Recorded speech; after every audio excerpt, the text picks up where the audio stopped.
The International Day Against Homophobia and Transphobia, called IDAHO, is recognised in over 60 countries around the world on the 17th of May. It began in 1990 when the World Health Organization removed homosexuality from its list of mental disorders. LGBTI people in Australia are still fighting for equal rights, like the right to get married or the right to adopt children, and some churches, schools and institutions can still legally discriminate on the basis of sexuality.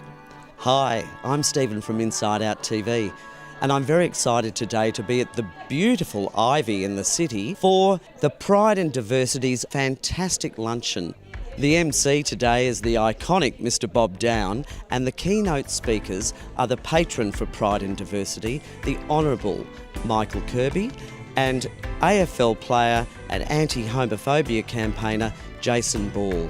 Today's awards highlight the top 10 businesses in our community that are making great inroads in order to prevent homophobia in the workplace. Australia's most LGBTI-friendly employer for 2013 will be named today at the Pride and Diversity Awards Business Luncheon.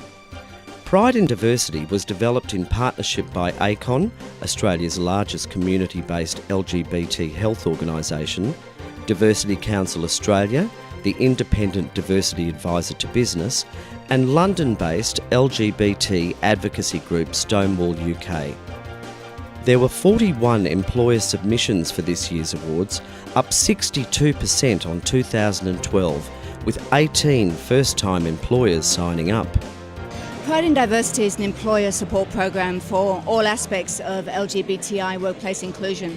So what we do essentially as a not-for-profit is employers pay a membership fee, and for that we work with them on an as-needed basis. Also in creating employee networks, in creating a culture where people can actually be themselves. Pride and Diversity is an Australian workplace program designed specifically to assist Australian employers with the inclusion of lesbian, gay, bisexual and transgender employees. Drawing from extensive experience in organisational development, diversity practice and the implementation of LGBT-related initiatives within the workplace, Pride and Diversity brings with it years of both practical experience and know-how. We've got to cover our country with rainbows and make it a new and better country, one without homophobia.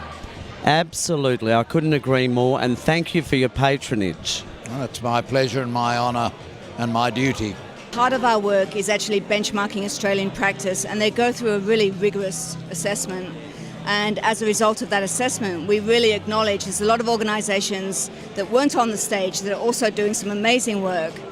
We acknowledge the leaders in this field, and I think that's really important. These are people that have shown leadership and are really working on ensuring that, people like myself can actually go and work and not be afraid. It's the most rewarding work, and you can see the excitement in the room. This changes lives for people, and there are executives here today who are seeing this for the very first time and are going to go back inspired to actually do more in this space, and that's what makes it all worthwhile. At a recent conference promoting gay rights on Wall Street in New York City, bosses of several banks said gay-friendly workplaces were vital to attract young employees and to keep good workers.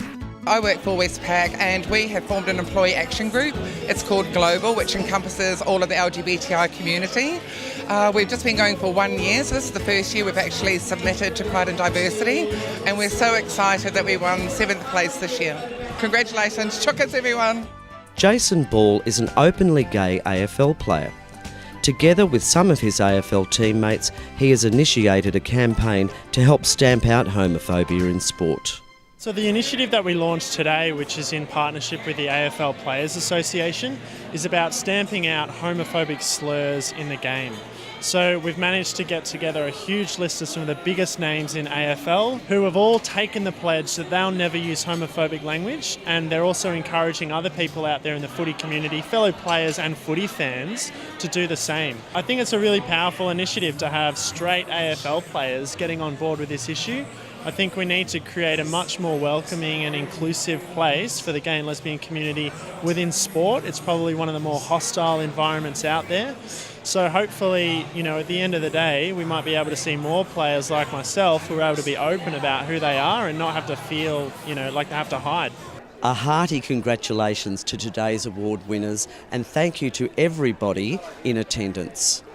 It's great to see that so many companies, city and country, are realising the importance of inclusivity in the workplace. Let's hope that our state and federal governments follow suit with this fabulous initiative. If your company would like to contribute, please look up the Pride in Diversity website at www.prideindiversity.com.au. I'm Stephen for Inside Out TV. Goodbye.